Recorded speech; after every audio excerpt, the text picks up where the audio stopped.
તો આજનો દિવસ ભારત માટે ઐતિહાસિક દિવસ ગણી શકાય, જેમનો વેપાર છે અમેરિકા સાથે તેઓ ઇમ્પોર્ટ એક્સપોર્ટ કરે છે, ટ્રેડિંગ કરે છે અને ઘણા સમયથી છેલ્લા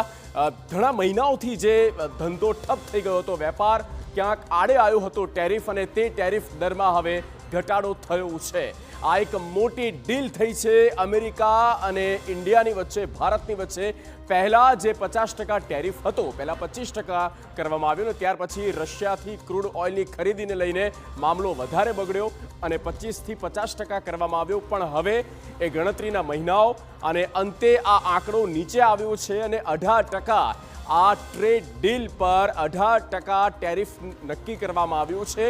11 લાખ કરોડ આ આંકડો જુઓ, આ એક મોટા પ્રમાણમાં ટ્રેડિંગ થતું હોય છે, ઇમ્પોર્ટ એક્સપોર્ટ, આયાત નિકાસ આ બંને દેશની વચ્ચે થાય છે। સૌથી મોટો વ્યાપારિક ક્ષેત્ર પર ભાગીદાર દેશ હોય તો તે છે યુએસ, અમેરિકા, અને 7 લાખથી પણ વધારે, 7,20,000 કરોડથી પણ વધારે ભારતની નિકાસ જે છે તે અમેરિકા સાથેની રહી છે અને તેમાં ઉત્તરોત્તર વધારો થઈ રહ્યો છે। 2023-24નો આંકડો હોય કે 25-26નો આંકડો હોય, તેમાં વધારો થાય છે। અમેરિકાથી જે આયાત થઈ રહી છે તે ડ્યુટી ફ્રી છે, એટલે કે ત્યાં કોઈ ટેક્સ નથી, ટેરિફ નથી લાગતો। 3,80,000 કરોડનો જે સપ્લાય છે તે ભારતમાં ઇમ્પોર્ટ થાય છે અમેરિકાની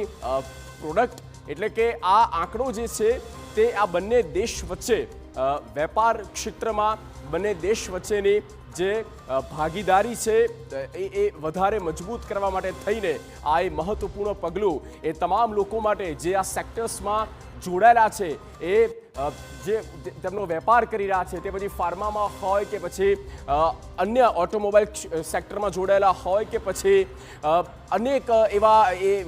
એક્ટિવિટીઝ છે કે જેમાં આ બિઝનેસ ચાલી રહ્યો છે। તેમાં જેમ્સ એન્ડ જ્વેલરીનો પણ કેમ ના હોય, કારણ કે મોટા પાયે જે 9 કેરેટનું કે પછી 22 કેરેટનું સોનું છે તે